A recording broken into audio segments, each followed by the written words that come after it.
Have you ever noticed that the kinder you are, the more some people seem to take advantage of you?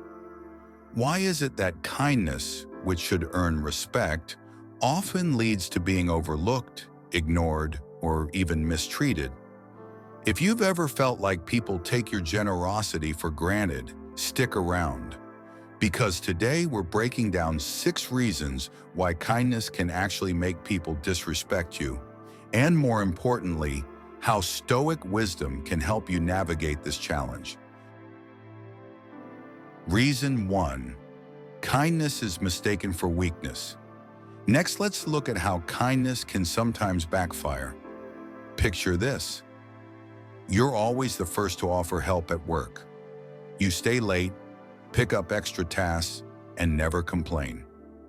At first, people appreciate it, but then to your surprise, they start expecting it.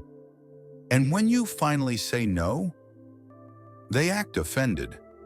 Kindness, when given without boundaries, often sends the wrong message.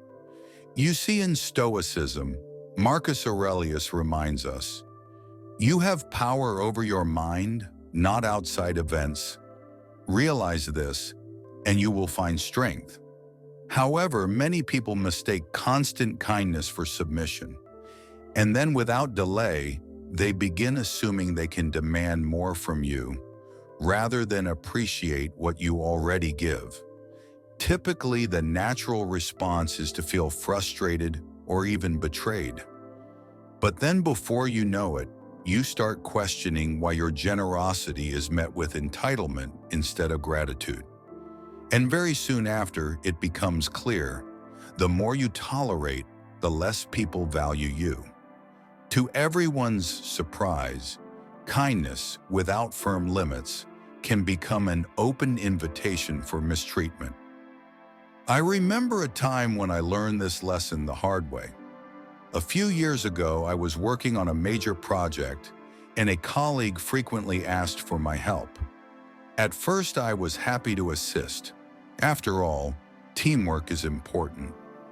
But then, all of a sudden, I realized something strange. While I was helping them meet their deadlines, they were taking credit for the work in meetings. At first, I brushed it off, thinking it was an honest mistake. But then, as the plot thickened, I noticed they had started to expect my help rather than appreciate it. When I finally pushed back and said, "I can't help this time," their reaction was one of disappointment, almost as if I had done something wrong. In that moment, it became clear. I had been too kind without setting boundaries, and now my kindness had been mistaken for weakness. Now, this is where Stoic wisdom offers a crucial lesson. The fix? Maintain your kindness, but set unwavering boundaries. What's more, recognize that strength and kindness are not opposites. They must go hand in hand. Not only that, but also when you show restraint and confidence in your generosity, people learn to respect rather than exploit you. At that precise instant when you set a boundary, something shifts. Suddenly, those who once assumed they could take advantage begin to rethink their approach. In contrast, when kindness is given without question, it's often taken as weakness rather than a virtue. Therefore, to be kind is one thing, but to command respect while being kind? That's what the Stoics understood best. Reason 2. People exploit predictability. Next, let's examine how predictability in kindness leads to exploitation. Imagine a friend who always borrows money but never pays it back. They know you'll keep helping, so they never feel the need to change. At first, you might convince yourself that you're just being a good friend. But then, as the plot thickens, you realize that your generosity is no longer seen as an act of kindness. It's now just an expectation. Human nature is wired to undervalue what is readily available. When people see a predictable pattern of kindness, they stop appreciating it. And very soon after, without even realizing it, they start taking it for granted. I learned this lesson firsthand with a former colleague. Whenever they were behind on deadlines, I would step in to help, thinking I was being a supportive team player. At first, they expressed gratitude, but then, almost out of nowhere, it became an unspoken expectation. One day I decided to test something. I didn't offer help. And to my surprise, they didn't even ask. Instead, they scrambled to find another way to meet their deadline. In that moment, I realized something profound. My kindness had never been necessary. It had simply been convenient. But then I witnessed an even deeper example of this truth. A close friend of mine, known for his generosity, constantly lent money to a relative who always promised to pay him back. Yet with each passing month, the payments never came. At first, my friend excused it, assuming that his kindness was strengthening their bond. However, as time went on, he noticed something troubling. His relatives stopped even acknowledging the debts. It wasn't that they forgot, but rather they no longer saw the money as something to be repaid. To them, it had become an unspoken entitlement, not an act of generosity. When my friend finally brought it up, the response was defensive, as if he was in the wrong for expecting his money back. In that moment, he understood. He had conditioned this person to believe his generosity was endless and therefore meaningless. I personally experienced this with a longtime acquaintance who frequently borrowed my time rather than money. Every time they needed help moving, setting up an event, or even handling their personal projects, I was the first person they called. At first, I didn't mind. I enjoyed helping. But then something strange happened. One day I mentioned being busy, and to my surprise, they became irritated. It was as if my time belonged to them. In that moment, I realized I had created a pattern of availability, and now my kindness was being mistaken for obligation.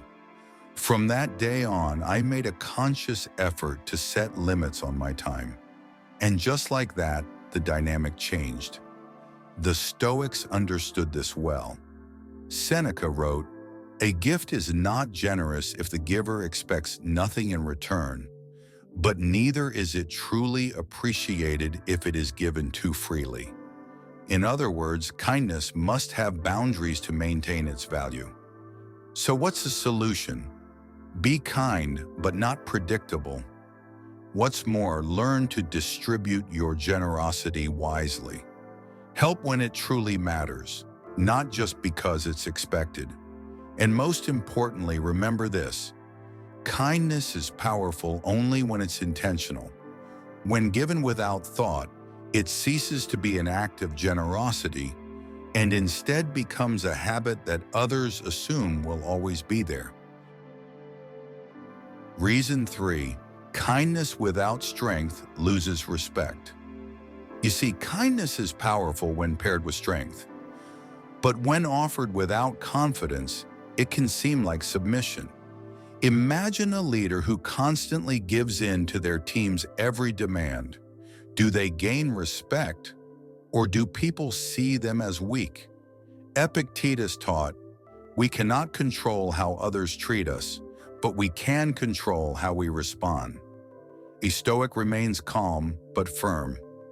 Next time someone dismisses your kindness, respond with quiet strength. Don't argue, don't complain. Just act with dignity. I learned this lesson firsthand when I was in charge of a small team at work. I wanted to be approachable and helpful, so I often accommodated last-minute requests, extended deadlines, and even took on extra responsibilities that weren't mine. At first, it felt good to be seen as the nice leader. But then, things began to change. Suddenly, deadlines were ignored because my team assumed I'd always be flexible. Requests became demands. My kindness had been mistaken for a lack of authority. One day I made a simple change. I stopped saying yes to everything. Instead of bending the rules, I calmly set expectations and held people accountable. And just moments later, something surprising happened. The same people who had taken my flexibility for granted suddenly started meeting deadlines. They respected my decisions more, not less. In that moment, I realized that kindness only commands respect when it is paired to strength. But then, I encountered another situation that reinforced this lesson. A friend of mine, an incredibly generous person, often went out of his way to help others, whether it was lending money, offering free professional advice, or doing favors at his own expense. At first, people were grateful, but very soon after, they started expecting his help rather than appreciating it. One day, he refused a request that would have put him in an inconvenient position, and to everyone's surprise, the person he refused reacted angrily. It was in that moment he realized his kindness had been mistaken for obligation, and now standing his ground seemed almost offensive to those who had grown too comfortable taking from him. So, what's the takeaway? Being kind doesn't mean being a pushover. The Stoics teach us that true strength is not about controlling others, but about mastering ourselves. If you want people to respect your kindness, show them that it comes from a place of confidence, not insecurity. That is how you turn kindness into power, rather than submission. Reason 4. Some people test your limits. Not everyone has good intentions. Some will push just to see how far they can go. The more you give, the more they take. And if you never push back, they'll keep testing. Now, this may surprise you, but the Stoics were not about endless patience. They believed in balance. As Seneca put it, he who spares the wicked injures the good. In other words, tolerating disrespect doesn't just harm you, it enables bad behavior. Show kindness, but make it clear. There's a line that cannot be crossed. I remember a time when I learned this the hard way. I had a friend who always seemed to need favors, rides to the airport, help moving furniture, borrowing money. At first, I didn't mind. But then, as the plot thickened, I noticed a pattern. The requests kept coming, but gratitude was nowhere to be found. And then, one day I said no. Just moments later, their attitude shifted. They acted offended, almost as if I had broken an unspoken contract. At that precise instant, I realized what had happened. Because I had never set limits before, they assumed my kindness had no boundaries. Unbeknownst to me, I had trained them to see my help as a given, rather than a choice. And as a result, when I finally asserted myself, it seemed unfair to them. Not because it was unfair, but because they had come to expect something they never earned. From that day on, I made a commitment to myself. I would help, but only when it was appropriate. No more blind generosity. No more letting people test my limits without consequence. And to my surprise, when I started enforcing my boundaries, I didn't lose respect, I gained it. What's more, I began to understand that real kindness isn't about always saying yes. It's about knowing when to say no. Because of this, I no longer fear disappointing people who only value me for what I can give. Instead, I focus on maintaining kindness that is intentional, respected, and most importantly, balanced. Reason 5. People respect what they earn. Think about the last time someone truly valued your help. Chances are it was when they had to earn it, when they worked hard and you recognized their effort. That's because humans value what they struggle for. In contrast, kindness that is given too easily is often taken for granted. The Stoics teach us to give wisely. Instead of always saying yes, let people earn your generosity. Not only will they respect you more, but your kindness will carry greater meaning. I once had a mentor who rarely gave praise, but when he did, it was because someone had truly put in the effort. At first, I found it frustrating. Why not offer encouragement more freely? But then, I noticed something interesting. The people who received his recognition valued it immensely. They knew it was meaningful. It was a lesson I carried with me. If you want people to appreciate what you give, don't hand it out without thought. Let them work for it, and they'll respect it more.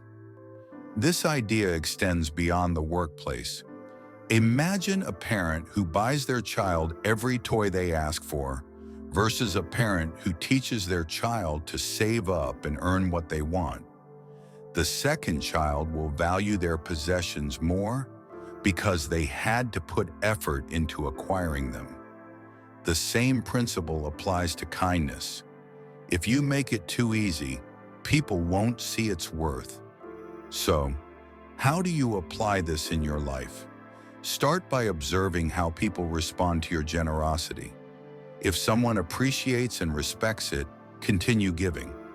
But if someone begins to expect it, step back. Make them earn your time, effort, and kindness. Because of this approach, you'll notice a shift.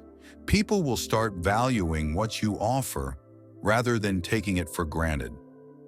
At the end of the day, kindness is most powerful when it is respected. The more someone has to work for it, the more they cherish it.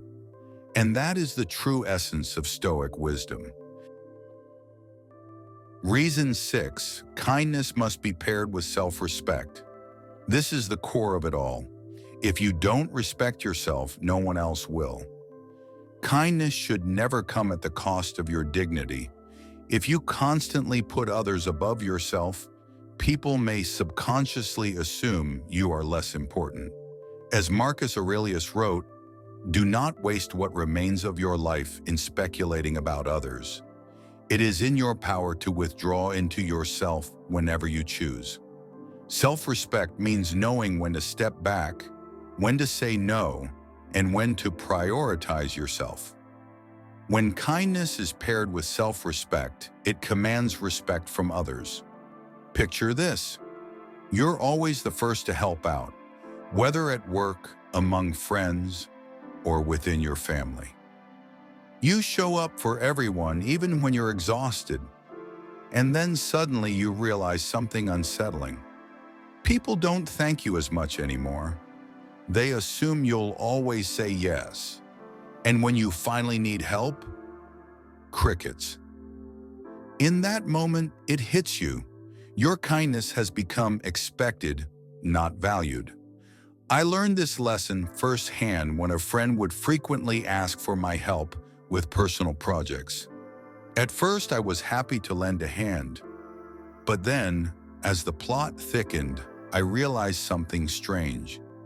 They only reached out when they needed something, never to check in, never to return the favor. And to everyone's surprise, when I finally declined a request, their attitude shifted. They seemed almost offended, as if I had broken an unspoken agreement. That experience made one thing clear. Kindness without self-respect invites imbalance. The more you accommodate without setting limits, the less people appreciate your effort. But then, when you enforce boundaries, something powerful happens. People begin to adjust. They either start respecting your time or they disappear, revealing that they were only around for what you provided. So how do you apply this in your own life? First of all, recognize that saying no does not make you unkind. It makes you balanced. Next, observe who values your presence versus who values your usefulness. Then, set clear limits. Because of this shift, you'll notice that the right people will stay, and those who only took advantage will fade away. To wrap things up, kindness and self-respect must go hand in hand. When you respect yourself, others follow suit. And that, above all, is the Stoic way to command respect without sacrificing your generosity. Ultimately, kindness is a strength, but only when wielded with wisdom. The Stoics understood that respect is not just about what you give, but how you give it.